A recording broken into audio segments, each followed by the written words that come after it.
आप कहाँ से? आप तो पहले ले चुके हैं। आप कहाँ से जुड़े थे? आप लोग साथी हैं? अच्छा। आप? हाँ। आप कहाँ से? पहले कौन से गुरु से नाम था? किया कोई गुरु धारण किया था? कौन से? साकार विश्वरी। वही भोले बाबा यही है कि कबीर साहब कहते हैं कि ये जितने भी पंथ चल रहे हैं, जितने भी A to Z पंथ चल रहे हैं, ये भी हमारे लिए बहुत ज़रूरी थे। अगर ये पंथ ना चल रहे होते तो आज हम एक झंडे के नीचे ना बैठे होते। अलग अलग पंथों के लोग हैं, अलग अलग, जिनका कोई मतलब ही नहीं था कबीर साहब से, कभी सोचा भी नहीं था कि हम कभी कभी कबीर पंथी बनेंगे। वो भी कबीर पंथ में आएंगे क्योंकि कबीर पंथ ही सत्य पंथ है। केवल हमने नाम रख दिया कबीर पंथ, असल में ये है सत्य पंथ, यानी सच्चा रास्ता। इसमें किसी गुरु का नाम नहीं लगाना है हमने, लेकिन परमात्मा कबीर साहब के रूप में आए इसलिए हम कबीर पंथ कह देते हैं, नहीं तो इसका कोई नाम नहीं है। कबीर साहब का कोई नाम नहीं है, ये तो हमें तुम्हें बताने के लिए कबीर नाम रख लिया, खुद ही रख लिया सतनाम। किसी ने नामकरण नहीं किया कबीर साहब का, खुद ही रख लिया, और वो भी ऐसा नाम रखा जिसके गुप्त भेद है। कक्का केवल नाम है, बब्बा ब्रह्म शरीर, रारा सब में रम रहा, वाको नाम कबीर।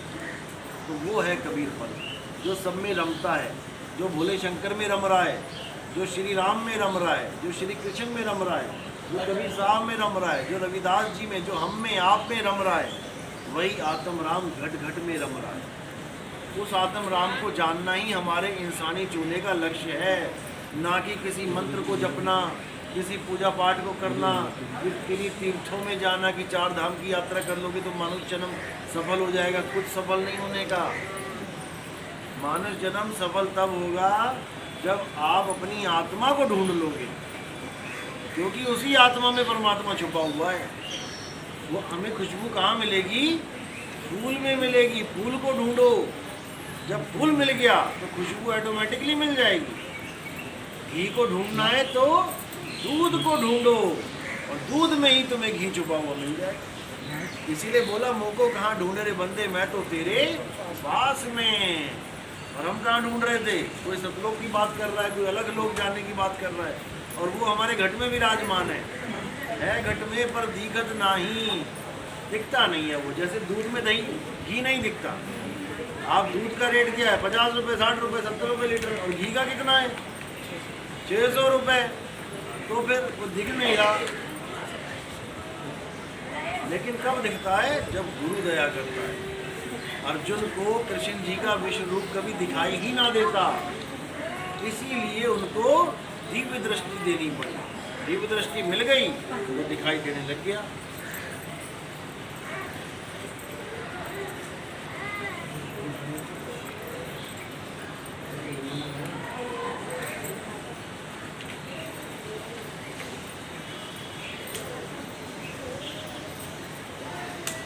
इसी प्रकार जो निरंजन देव है, काल भगवान है, वो काल भगवान भी दिखाई देने लग जाता है जब गुरु दया करता है। तो कहाँ है काल भगवान इस वक्त? देखा कभी काल भगवान को? कभी नहीं देखा। कितनी बार बता दिया मैंने काल भगवान क्या है। मन तो एक रूप हो गया, ये शरीर ही, ये साकार रूप काल भगवान है। देव निरंजन सकल सकल शरीरा, दामे भ्रम भ्रम रहल कबीरा। ये जीवात्मा इस काया में छुपी हुई भ्रमित हो चुकी है। ये अपने आप को नहीं जान पा रही है। ये अपने आप को ये देव निरंजन मान बैठी है, अपने आप को आदमी और औरत मान बैठी है। तुम अपने आप को आदमी समझ रहे हो। जब तक तुम अपने आप को आदमी समझ रहे हो तब तक तुम अपने स्वरूप को जान ही नहीं सकते। किसी ने फिल्मों में देखते ना, गोरिल्ला के कपड़े पहन लिए डराने के लिए किसी को। अब उसने इतनी बार कपड़े पहन लिए, इतनी देर के लिए पहन लिए कि वो अपने आप को गोरिल्ला ही समझने लग गया। अब वो कब अपने आप को आदमी समझेगा? जब दूसरा गोरिल्ला आएगा जिसके अंदर आदमी छुपा हो, वो खोल के दिखाएगा, देख भाई आदमी है, गोरिल्ला नहीं है हम लोग। ऐसे ही कबीर साहब भी ये कपड़े धारण करके आते हैं, मनुष्य चोला, लेकिन हमें ये समझाने के लिए आते हैं कि हम चोला नहीं हैं, हम आदमी और औरत नहीं हैं, हम वो चेतना है, हम वो आत्मा है जिसने इस चोले को धारण कर लिया है। जब तक तुम राम जी को आदमी और सीता जी को औरत मानते रहोगे, तुम राम और सीता को जान ही नहीं सकते। राम और सीता आत्मा है, शरीर नहीं है। शरीर तो धारण कर लिया उन्होंने। हम लोगों ने शरीर कैसे धारण किया? गर्भ में जाके।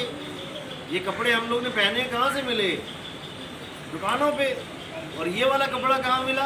मनुष्य चोला, माँ के गर्भ में। हमने गर्भ में जाके धारण किया। और कबीर साहब बिना गर्भ में गए धारण करते। ना हम लीना गर्भ बसेरा, बालक होए दिखलाया। यानी मैंने तुम्हें बालक होके दिखला दिया। तो बालक से पहले क्या थे वो? बालक होके दिखला दिया, यानी बालक बन के दिखा दिया मैंने। बालक से पहले क्या थे वो? आत्मा थे। आत्मा ने ये आवरण ओढ़ लिया, चोला ओढ़ लिया। अब आत्मा अपने आप को ये चोला समझ रही है। बस यही अज्ञान। इसी को हमने सुधार देना है। तुमसे कहूँ मैं नाम विचारी, ना वो ज्योत ना पुरुष ना नारी। तब समझ में आएगा ये ज्ञान, नहीं तो नहीं समझ में आएगा। मेल और फीमेल प्लग होते हैं। आप प्लग लेने जाओ दुकान पे, पता है ना मेल फीमेल प्लग होते हैं। लेकिन करंट थोड़ी नहीं मेल फीमेल होता है। करंट तो दोनों में एक साथ चलता है, चाहे मेल में टच करके देख लेना चाहे फीमेल में। तो इसी प्रकार ये आत्मा का कोई रंग रूप नहीं है। ये आत्मा एक ताकत है, एक शक्ति है, जिसके कारण ये काया चल रही है। आदमी की काया भी चल रही है, औरत की काया भी चल रही है। जैसे अंत समय आएगा शरीर का, ये अपने शरीर को छोड़ के चली जाएगी। अब जब ये छोड़ के चली गई शरीर को, तब हम क्या बोलेंगे इसको? आदमी है औरत?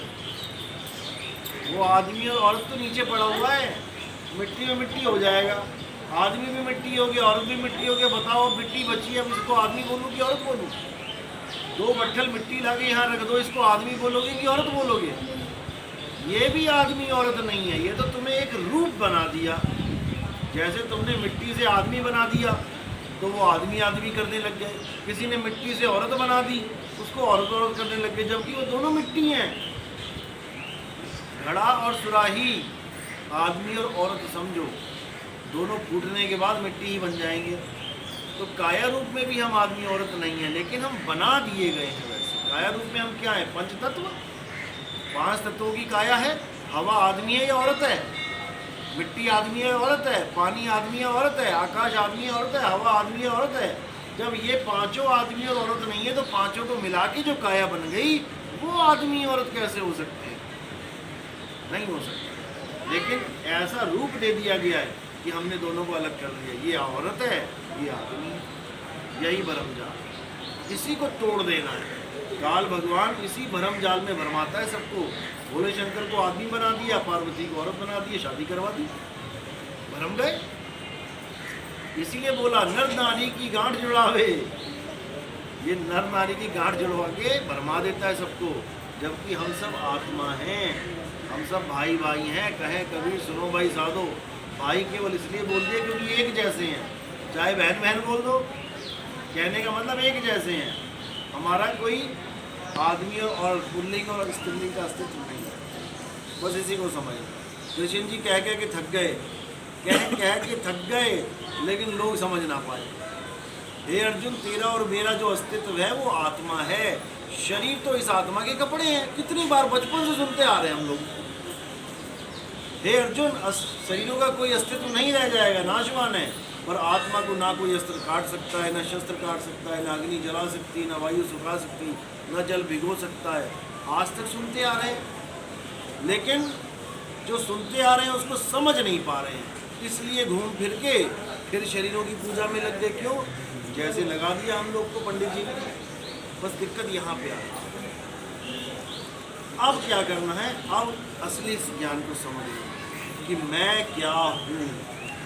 जब लगना चीनोगे आत्म, तब लगना मिली है परमात्मा। यानी जब तक तुम दूध के पास नहीं गई, दूध से घी बनाने की विधि नहीं सीख ली, तब तक तुम्हें जीवन में कभी घी नहीं मिल पाएगा।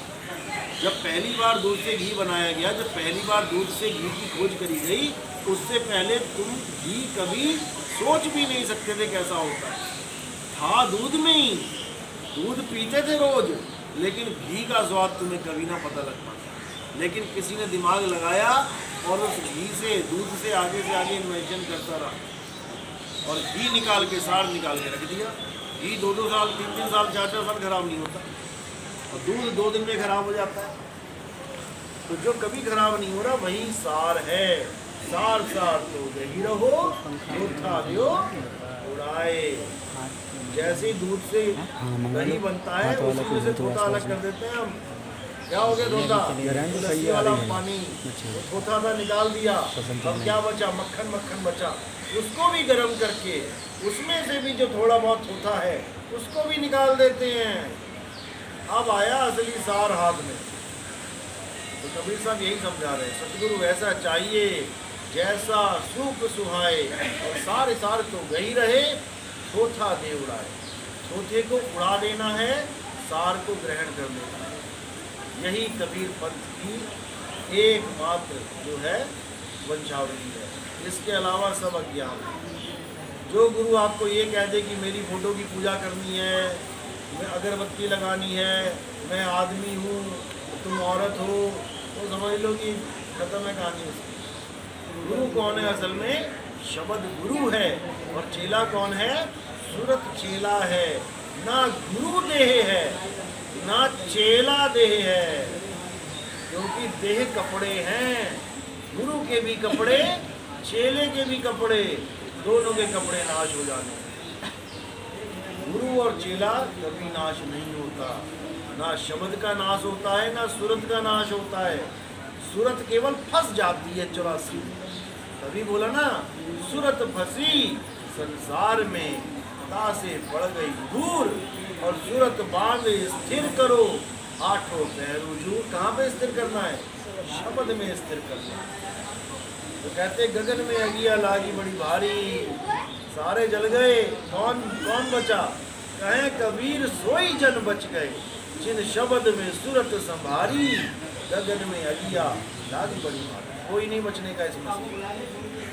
तो इसलिए मूल ज्ञान अलग है और बाकी जो संसार में पवित्र ज्ञान चल रहा है वो अलग है। पवित्र ज्ञान के द्वारा आपको बुरी आदतों से छुड़वाया जाता है और एक पवित्र आत्मा बनाया जाता है, भक्त आत्मा बनाया जाता है। इससे ज़्यादा पवित्र ज्ञान का कोई रोल नहीं है। पवित्र ज्ञान में हर प्रकार के जप, तप, व्रत, नित्य नेम, पूजा पाठ, तीर्थ, पूरत, पुण्य, भवानी सब करवा दिया जाता है। ये पवित्र ज्ञान है। लेकिन जो मूल ज्ञान है इसमें ये सब छुड़वा दिया जाता है। सोई गुरु पूरा कहा है, 2 अक्षर का भेद बताए, एक छुड़ाए और एक लखाए। यानी असार असार छुड़वा दिया जाता है और सार जो सत्य है उसका लखाव करा दिया जाता है। यानी अब आप जान पाओगे कि मेरे श्री राम का स्वरूप क्या है, मेरे हनुमान जी का स्वरूप क्या है, मेरे भोले शंकर का स्वरूप क्या है, मेरा स्वरूप क्या है, तुम्हारा स्वरूप क्या है। तो हम सबका स्वरूप है एक ही है। हम सबका एक स्वरूप है। जैसे दुनिया में जितने मर्जी पंखे देख लो, जितने मर्जी बल्ब देख लो, ट्यूबलाइट देख लो, प्रेस, गीजर, हीटर, जो मर्जी देख लो, जितने भी बिजली से चलने वाले उपकरण हैं, इन सब में जो ताकत घूम रही है वो एक है। चाहे तुम यहाँ बल्ब में करंट पे हाथ लगा के देख लो, चाहे अमेरिका जाके हाथ लगा के देख लेना पंखा किससे चल रहा है, चाहे जर्मनी, जापान, इटली में जाके उंगली लगा के देख लेना कि पंखा किससे चलता है, वो एक ही करंट से चलता है।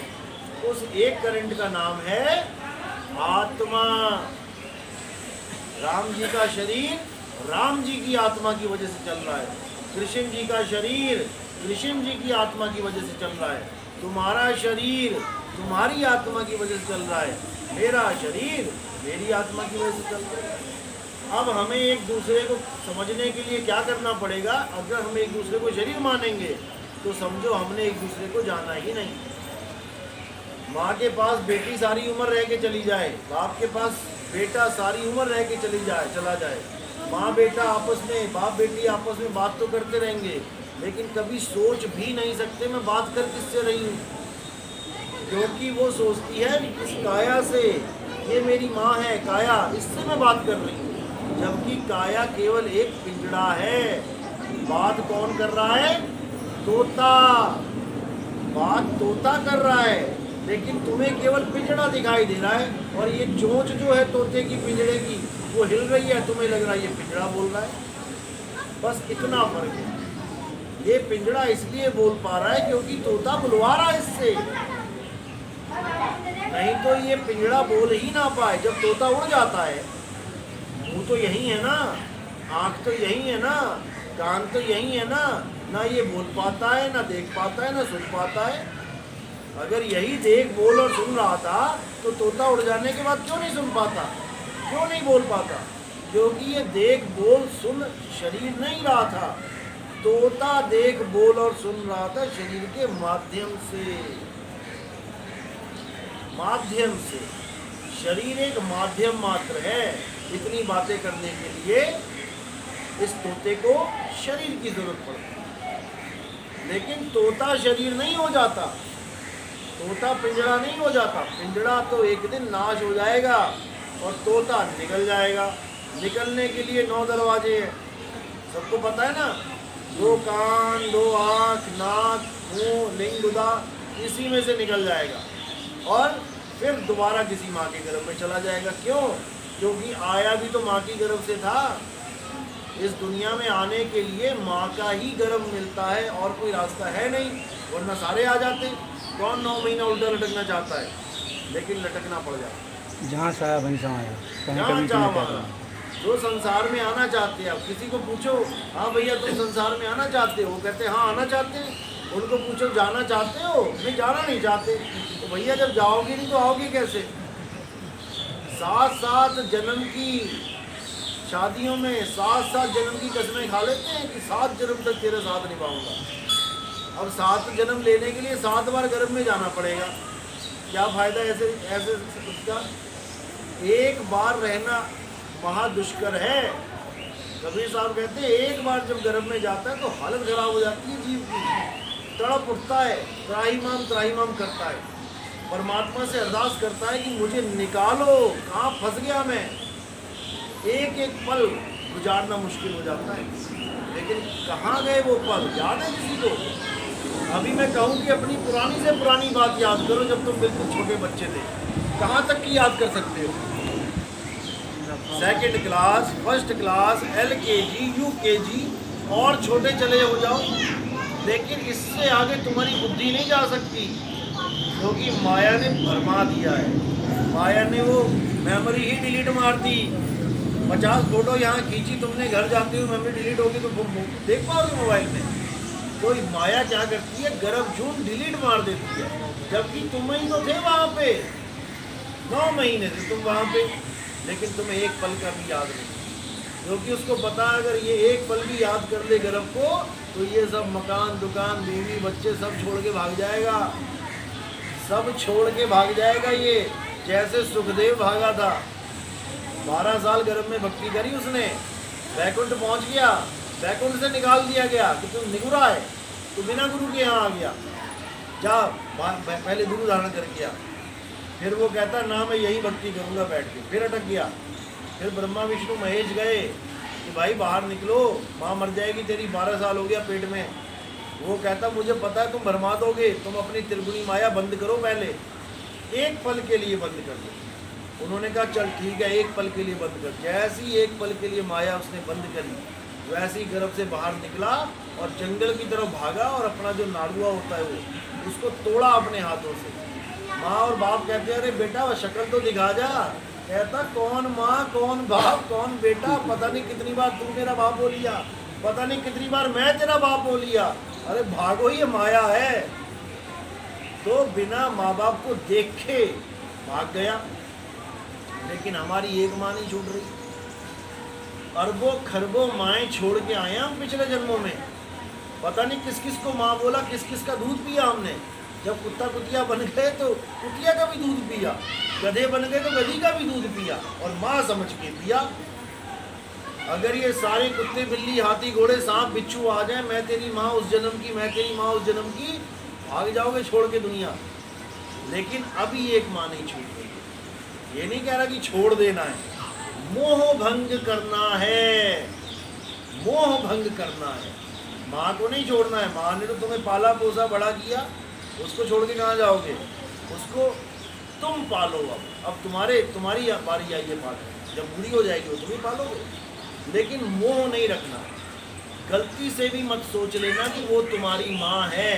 अगर तुमने ये भाव बना लिए वो मेरी माँ है, तो तुम्हें अगले जन्म में माँ मिलने से कोई रोक ही नहीं सकता। जैसे तुम्हारे भाव बन जाएंगे, तुम्हारा अगला जन्म वैसा ही हो जाएगा। जो पीपल की पूजा करते हैं उनको पीपल बनने से कोई नहीं रोक सकता। जो तुलसी की पूजा करते हैं उन्हें तुलसी का पेड़ बनने से कोई रोक नहीं सकता। जो सांपों को दूध पिलाते हैं उनको सांप बनने से कोई रोक ही नहीं सकता। जिसकी जहाँ आस लग गई उसी का वहाँ वास होगा। इसलिए कृष्ण जी क्या बोल रहे हैं? हे अर्जुन, एक ऋषि था, सारी उम्र उसने भक्ति करी, अंत समय आने लगा तो उसने एक हिरण पाल लिया। अब हिरण पाल लिया तो उसको रोज घास खिलाने लगा, घास खिलाने लगा, खेलने लगा, प्रेम हो गया, प्यार पड़ गया। अब क्या हुआ? भक्ति में बैठा हुआ था, हिरण को बांध रखा था, भक्ति में बैठा हुआ था, भक्ति करते करते करते उसको अनुभव हुआ कि अब मेरा शरीर छूटने वाला है।